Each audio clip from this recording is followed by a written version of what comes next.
Check, check, check.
Okay.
Just a couple more minutes as we wait on one of the councilmen to get logged in.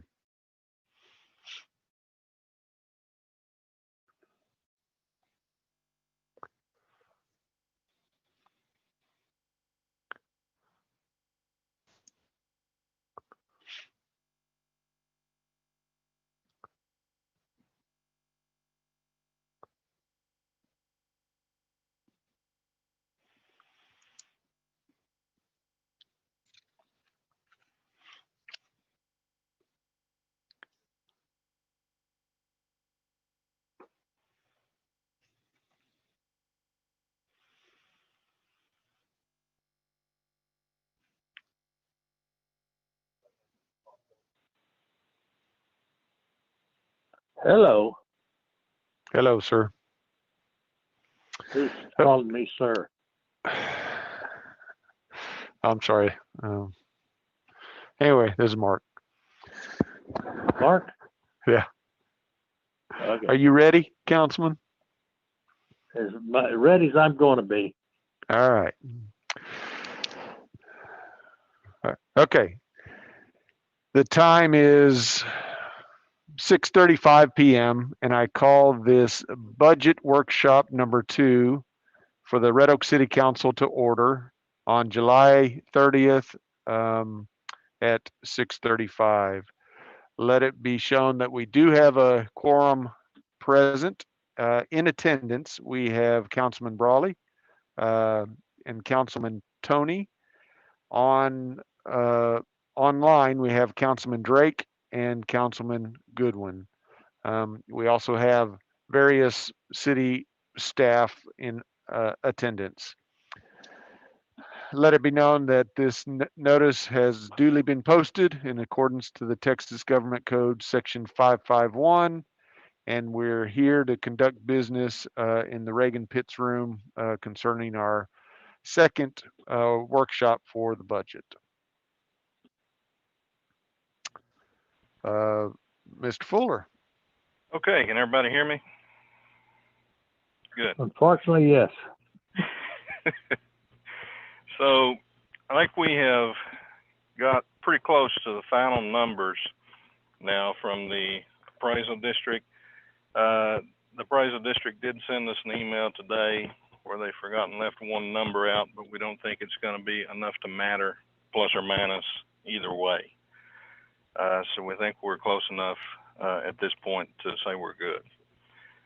So what we've done is on the final numbers, coming back, you have a spreadsheet here with the various tax rates on the top.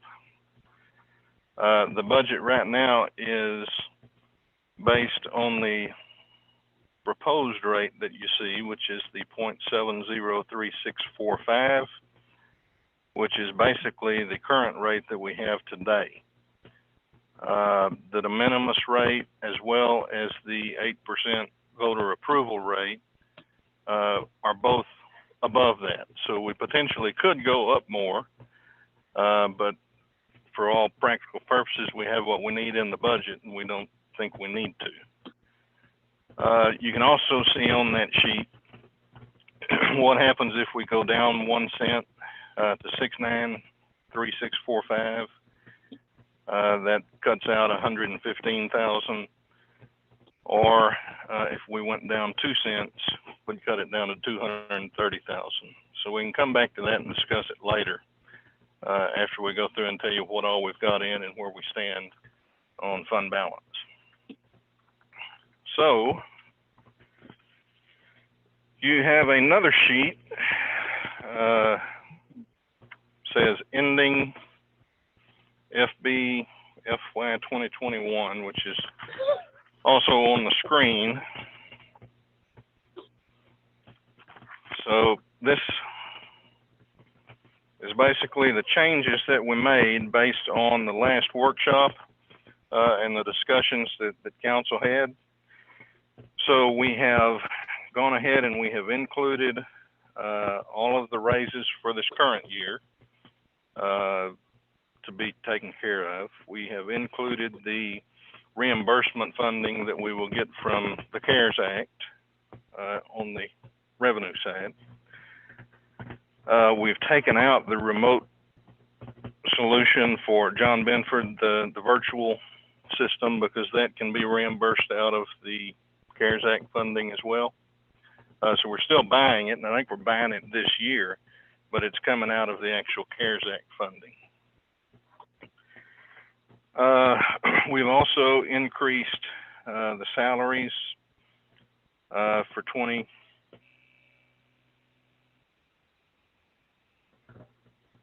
Just lost my audio. Okay. 2020. Yeah, so we also included the full raises for next year. So everybody takes a full step and everybody has the 3% increase to their wages. We've included the metal roof on the senior center. It costs $15,000. The brush chipper, Scott finished his analysis, and it is significantly cheaper to buy it than it is to hire it done.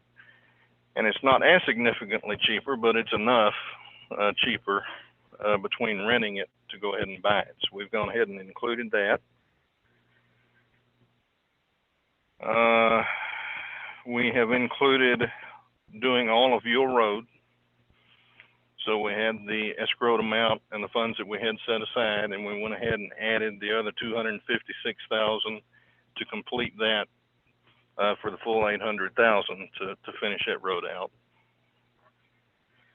We've got 5-way split because it was pretty cheap to each fund to do that one employee for the communications manager.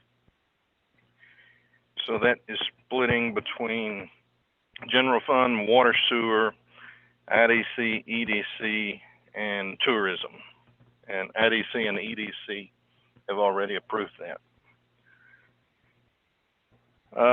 We've also included to increase the step plans themselves. So everybody will take their step that they would normally get, but the step plans are going to be across the board increased by 3% on top of that, so that we can stay in pace with surrounding communities, particularly with police and fire.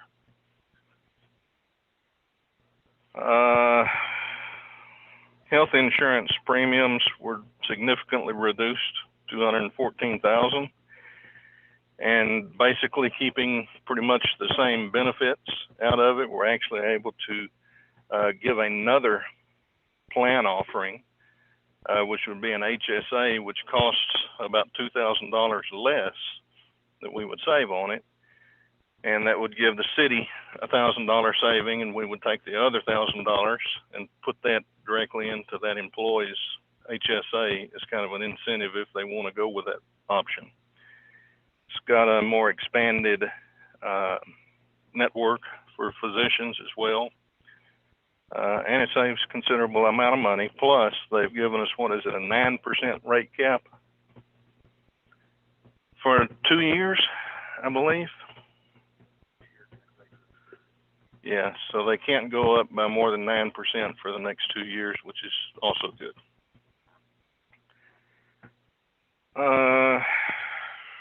Got a little bit of increased revenue from the fire district, not much. The property tax at the final is $283,948, which may be a little bit more, a little bit less, depending on this last thing with the appraisal district that they sent out today. And the water sewer side, the risk and resiliency assessment and the environmental report is actually $13,000 cheaper than it originally was. So we saved a little bit there. So bottom line, everything else was still the same. The rest of the budget didn't change. So what that does is puts us at 38 days of operating fund balance, which our minimum is a 30-day operating reserve. If we went to that 1 cent less tax rate, then we would be somewhere around 34 to 35 days. But we would still be above the 30-day operating reserve.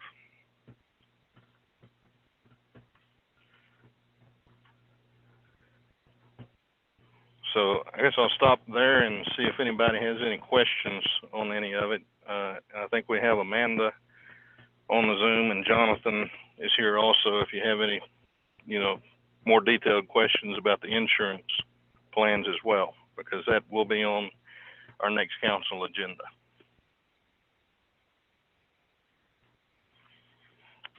Well, one other thing is there were some changes with the vehicles in the PD. So Garland, if you want to explain a little bit about that.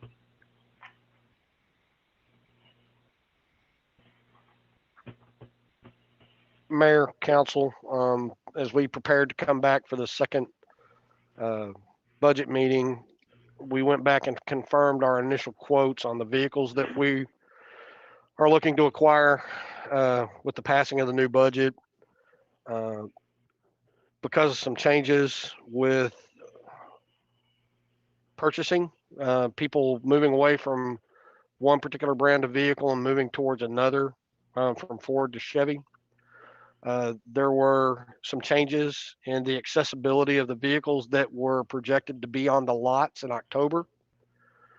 In speaking with our upfitters, who it's basically a turnkey process, you buy the car completely outfitted with all of the equipment. They said they were fearful that the person that they normally purchase the vehicles from was not going to have enough vehicles on their lots to be able to fill all of those orders. So we obtained a second quote from another vehicle vendor with the same upfitter prices, which increased the price of the vehicles. And we wanted to make sure that they had a long powertrain warranty on them of about $100,000 or 100,000 miles, which was an increase to the overall purchase price. But given some of the fleet challenges that we've had, we thought that that would be fiscally responsible for the city to have those extended warranty plans on those vehicles. And it ended up creating a little bit of an increase if the vehicle shortage doesn't happen like they're saying it's going to, with the sales to that fleet upfitter. Then there wouldn't be the increase in the vehicle price, but there would still be an increase in the purchase of those 100,000 mile warranties. We've been running our fleet before we rotate them out pretty close to 100,000 miles on most of those cars. And having that we believe is going to help us keep the cost down on maintenance and repairs for those vehicles with that extended warranty. So there was an increase in the cost of those vehicles, right around $7,000 per unit. Because of that, it basically, if we do away with one of those cars, we can offset the cost of getting the extended warranties plus the difference in price in those vehicles. So instead of getting the 7 vehicles that we asked for, that would step down to 6, which with the fleet that we have, we can still make that work with our staffing model. It'll be challenging, but we can get it done.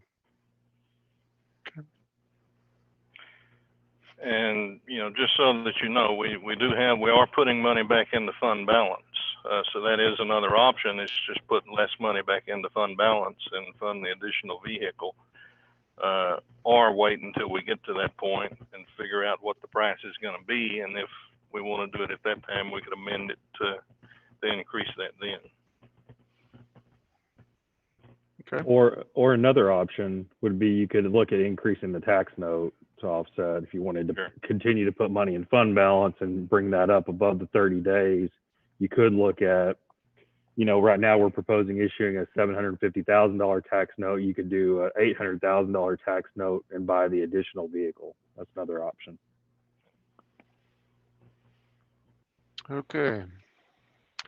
So Councilman, so the difference, if you remember last time, we were pretty much looking at 68 cents, and that difference of why we're having to go back to the 70 cents is because of some of the protest evaluations at a dollar amount of $44 million. 44 million, I think, was what it was in protests. Yeah, so since our last meeting, that's why we couldn't go down to that 68 to get it to budget based on all our input and from the last budget. So it's not going up, but it's not the 2 cents that we thought that we could get down and still get all the stuff that we're asking for. Got any questions, Councilman Goodwin? I don't know what you're talking about.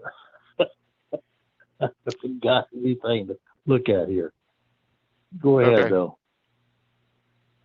Okay, so last time when we talked about the budget, we were set at what we thought we could have gotten done. We were sitting at a tax rate of about 68 cents. And that was the de minimis tax rate. And because we thought that the tax appraisals were going to come in a lot more. And since that last meeting and this meeting, we lost a tax evaluation of about $44 million because of protests and things like that. So if we kept everything that we thought was important, like the salaries, to get that up to, and anybody else chime in too on everything else that we talked about. Oh, Yule Road expansion.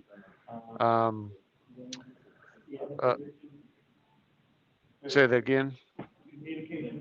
Oh, the communications manager, the step raises not only for this time, but coming in April, and to be competitive. So we can't go down to 68 cents. We're going to have to keep it at 70 cents. Okay. It's not any different than last year, but those were the things that we thought were important enough that we were going to fight for our workers, for our staff. Does that help? Yep. Okay. Councilman Drake, did you have any questions? No, sir. Thank you, sir. Councilman Tony. Councilman Brawley. None right now. So my proposal, thanks Chief, for looking at the going down one car, but I really want you to look at, if you need that 7th car to make it more efficient, does that make a backup person? Is that a backup car? Is that how it would come to play? It wouldn't be utilized as a backup car. It would actually be utilized as in the fleet for the 2 vacancies that we intend to fill. And so Okay. we would have to shift and add more officers to the vehicles, which means they wouldn't have as much downtime, or they would be utilized more frequently, which is going to drive the mileage up, Sure. which means their service life is going to be shorter. Well, my proposal is, if you don't have the staff right now, I would agree to stay at that 6. But I would also say, if we do a budgetary amendment, whenever that staffing needs that, so they're not being driven down, that we go ahead and do that and not wait till the next time frame, or like you said, do the 800,000. That's my take on it. What's the lead time, Chief, on getting those vehicles? If they were approved October 1 and we didn't have to wait, we could go ahead and put the order in October. January probably at the earliest, March at the latest, before they would actually be operational and in service. And the 2 vacancies you have, I mean, you have funding for the positions. We have funding for them. We're actively trying to fill those now. We've actually made an offer and offered a conditional, and we have a person starting with us in about 2 weeks that filled one of the 3 vacancies. So that leaves us with 2 that we're actively trying to fill. Yeah, so what I'm getting at is if we wait until we fill the positions, that's gonna put us even further into the year of having the vehicle. And Okay. if we intend on filling them, and we think we can, particularly if we're getting the raises, and the step plans pulled up, then that's gonna make us be more effective in hiring those people. Okay. So I think if we're gonna do it, I'd almost just suggest we reduce what we're putting to fund balance by that amount, and just go ahead and get the extra vehicle.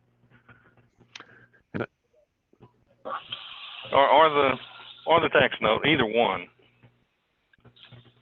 The only thing I don't want to get too much on a tax note, because I know we're going to have matching funds for Ovilla Road coming up pretty soon. So either way, though, I mean, if we're towards the Ovilla Road matching for that matter. So either way, it's fine. So what is our dollar amount in fund balance? What's that? What's our dollar amount in fund balance? Well, under the proposed budget that we just presented, we would be putting, at the 70-cent tax rate, we would be putting $318,000 into fund balance above the 30-day operating. And So It's a total of about $1.5 million. one reason why I suggested the tax note is that it's a small amount. So we're talking 47. 52. Oh, okay. 52 with the extended warranty. So 52,000. And then we would still be putting more into fund balance, especially under the economic conditions that we're in right now. It might be better to have that cash on hand, and we have the capacity. And if I recall, we don't have any, we're not doing any tax note in water, sewer, or anything like that this year. So it would just be general fund tax note, not, we're not also issuing tax notes out of water, sewer. So that was the reason behind the tax note suggestion. But at any rate, I'd suggest we probably just go ahead and buy all 7 vehicles. I think he's going to need them, and rather than wait until the end of the year, we might as well have them when we have the people here. Sure. Yeah. Yep. Yeah. No, and I agree. Especially, I wasn't thinking that the lead time was 6 months, so that doesn't do us any good. So how do we advise you? Is that something that we have to figure out which way to do it? No, I think we can look at it. Okay, so we could just say get the 7 and y'all make the best decision, whether it be a tax note or in fund balance. Are you good with that, Councilman? Yeah. Councilman Drake? Yes, sir. Trying to find my mute button. Yes, I'm good with that. Okay. All right.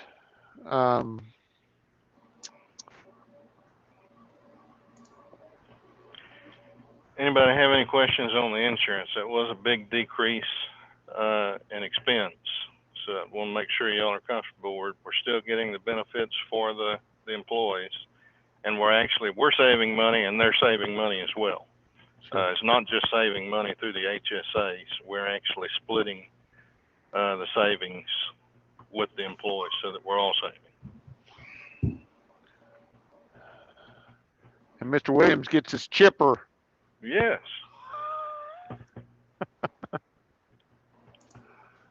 And it's crapper, whatever, crack, what is it? Whatever it was. the crack sealer. Yeah, the crack room or whatever it was. Okay.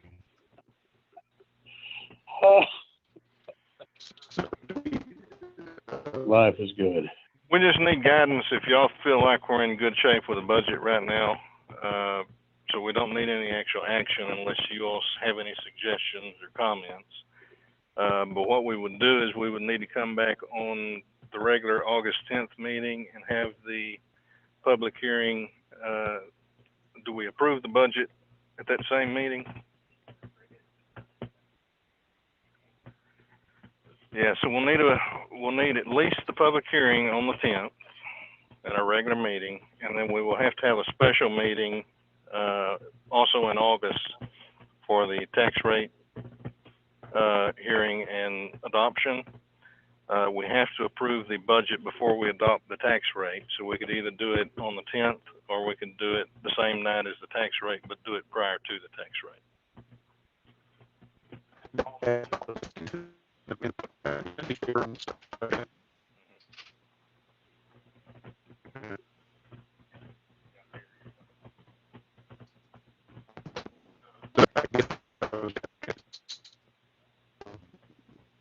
If we did have it with the You're still cutting out. good, better. So basically what we'll need, we'll have to make the newspaper publishings for the 10th.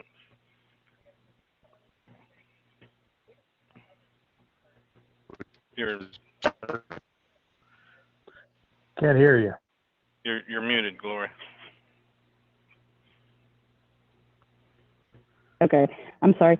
We have to post it and publish it 10 days before the hearing. So we actually have to publish the hearing for the budget on August 1st.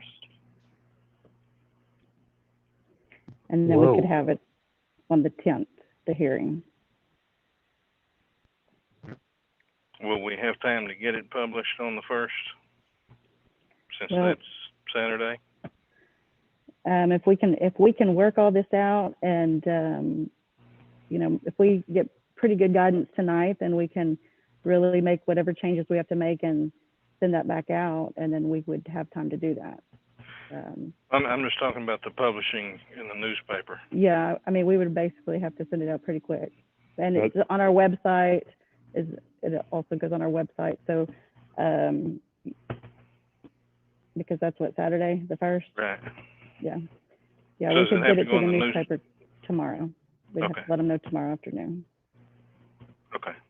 It's a Waxahachie.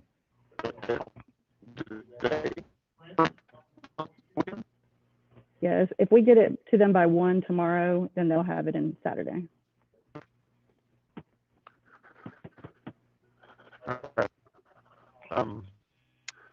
Councilman Goodwin, you okay? Yeah. It's still difficult to hear, but yeah, I'm okay. Alright.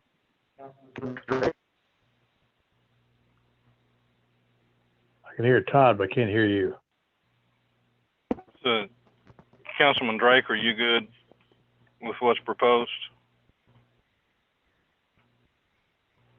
You're muted.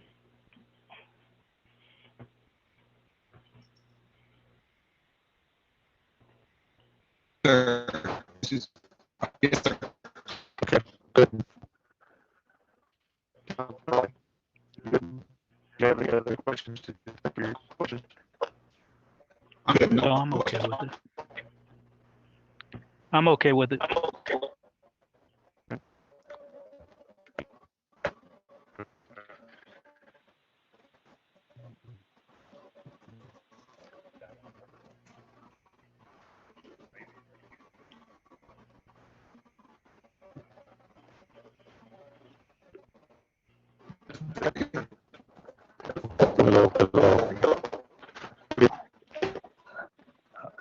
I'm not hearing anything.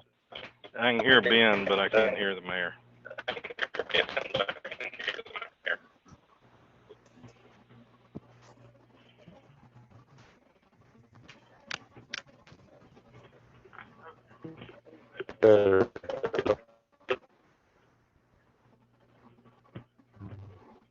Not hearing the mayor. See if you can turn your video on.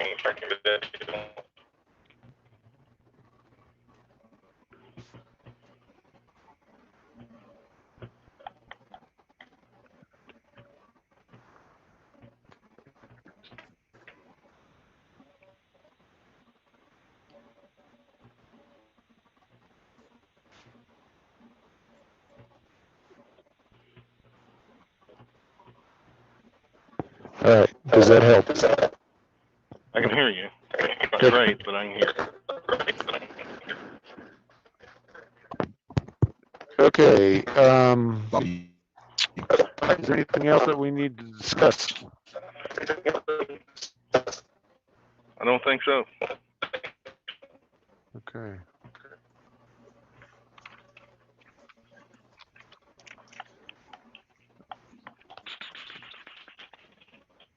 Well, anyway, so Councilman, we're good? Okay. Then we can adjourn? Okay, cool. So I'll entertain a motion to adjourn.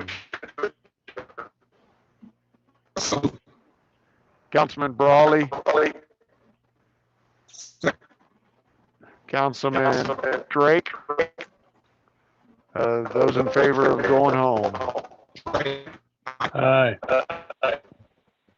I think I heard 4 ayes, so we're good. We're going home. The time is 7:04.